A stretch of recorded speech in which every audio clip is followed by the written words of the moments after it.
তো সাংবাদিকবৃন্দ, আমি আপনাদের মাধ্যমে বাংলাদেশের হিন্দু সম্প্রদায়ের ভাই বোনদের শারদীয় দুর্গাপূজার শুভেচ্ছা জানাচ্ছি। আমরা এই দুর্গাপূজার উৎসবটি নিরাপদে নির্বিঘ্নে সুন্দর ও সুষ্ঠুভাবে সম্পন্ন করার জন্য আইন শৃঙ্খলা রক্ষাকারী বাহিনীর সকল সদস্য, বাংলাদেশ পুলিশ,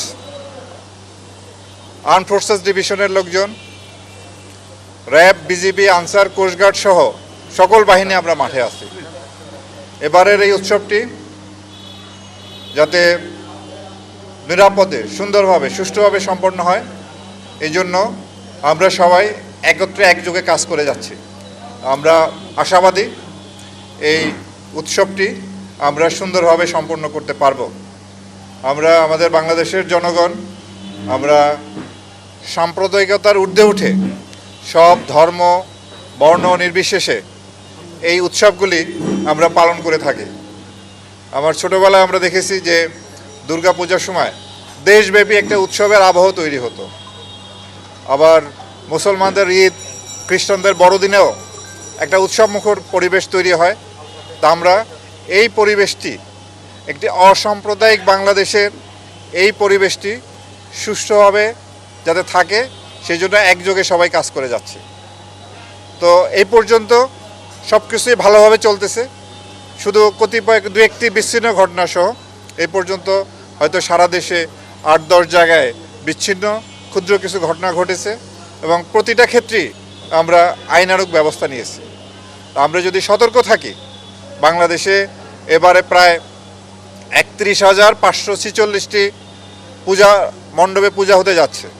আমরা যদি সতর্ক থাকি তাহলে আশা করি কোনো ধরনের কোনো দুর্ঘটনা ঘটবে না।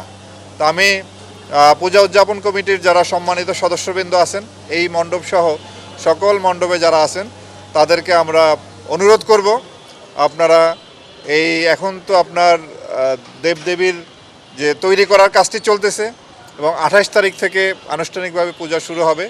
তো এই পর্যন্ত আমাদের ২৪ তারিখে আইনশৃঙ্খলা রক্ষাকারী বাহিনী বিভিন্ন মণ্ডপে তারা অবস্থান মোতায়েন হবেন। তারা ২৪ তারিখ থেকে, তো আজকে ২৩ তারিখ। তো এই আইনশৃঙ্খলা রক্ষাকারী বাহিনীর সহায়তার জন্য পূজা উদযাপন কমিটিতে যারা আছেন, আপনারা প্রতি মণ্ডপ ভিত্তিক একটি ভলান্টিয়ার দ্বারা নিরাপত্তা নিশ্চিত করবেন, যাতে ২৪ ঘন্টা যাতে পাহারা থাকে। আমরা জানি আমাদের দেশে কিছু কাপুরুষ, অসুস্থ মন মানসিকতার কিছু লোক আছে যারা এই ছোটোখাটো ঘটনাগুলি ঘটায়।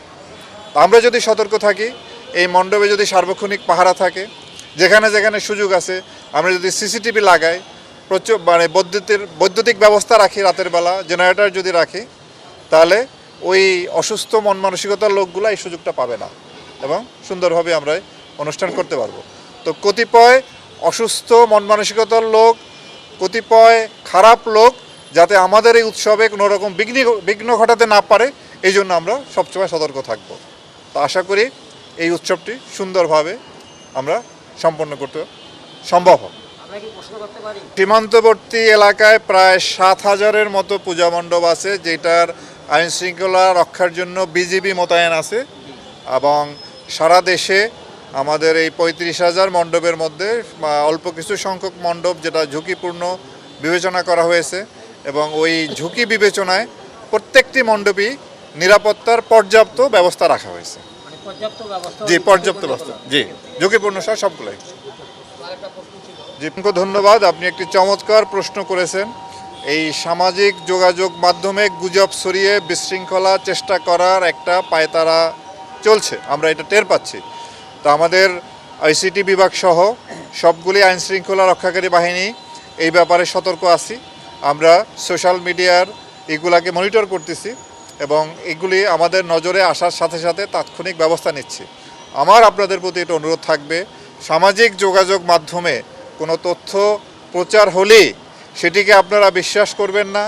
আপনারা যদি এই ধরনের একটা কিছু জানতে পারেন, আইন শৃঙ্খলা রক্ষাকারী বাহিনীকে অবহিত করবেন, তারা তাৎক্ষণিকভাবে এটা ভেরিফাই করে যেই পোস্টটি করেছে সেটি যদি সত্য হয়, তবে যাদের বিরুদ্ধে অভিযোগ তাদের বিরুদ্ধে আইনানুগ ব্যবস্থা নেওয়া হবে এবং কেউ যদি উদ্দেশ্যমূলকভাবে একটা বিশৃঙ্খলা তৈরির জন্য যদি কেউ এই ধরনের সামাজিক মাধ্যমে যদি ব্যবহার করে, তাহলে তার বিরুদ্ধে ব্যবস্থা নেওয়া হবে। কোনো ঘটনা যদি ঘটে সামাজিক মাধ্যমে যদি আসে, সেই ঘটনা যারা ঘটালো যদি প্রকৃতপক্ষে সেই ঘটনা ঘটে, যারা ঘটিয়েছে তাদের বিরুদ্ধে আমরা আইনানুগ ব্যবস্থা নিব। আর যদি এটি মিথ্যি গুজব হয়, যেই গুজবটা ছড়িয়েছে তার বিরুদ্ধে আমরা আইনানুগ ব্যবস্থা নিব। আমরা সতর্ক আছি। আপনারা সবাই মিলে সতর্ক থাকলে আশা করি কেউ এই ধরনের সুযোগ নিয়ে কোনো ধরনের বিশৃঙ্খলা সৃষ্টি করতে পারবে না। ধন্যবাদ। আর আমরা গতবারের আপনি যে কথাটা বলেছেন সুন্দর প্রশ্ন, আমরা অ্যানালাইসিস করেছি। গতবার দেখেছি যে কোথায় কোথায় এই ধরনের প্রবণতা বেশি। তো যেখানে যেখানে এই ধরনের প্রবণতা বেশি সেখানে আইনশৃঙ্খলা বাহিনী অত্যন্ত সতর্ক দৃষ্টি রাখতেছে। আমরাও এই রংপুর বিভাগে র্যাব 13-র আওতাধীন তারা একাধিক টহলের মাধ্যমে তারা অন্যান্য আইনশৃঙ্খলা রক্ষাকারী বাহিনীর সমন্বয়ে, আপনারা প্রত্যেকটা মন্তব্যে জানেন যে এখানে আনসার মোতায়েন থাকবে এবং পুলিশের টহল থাকবে, আমাদের টহল থাকবে। এছাড়াও বর্তমানে সেনাবাহিনীর সশস্ত্র বাহিনীর সদস্যরাও মাঠে আছেন, তাদেরও তৎপরতা থাকবে। আমরা আশা করি এবার ওই দুষ্কৃতিকারীরা, ওই দুর্বৃত্তরা এই ধরনের কোনো সুযোগ পাবেন। দৈনিক বাংলাদেশ মিডিয়া, সত্যের সন্ধানে সারাক্ষণ।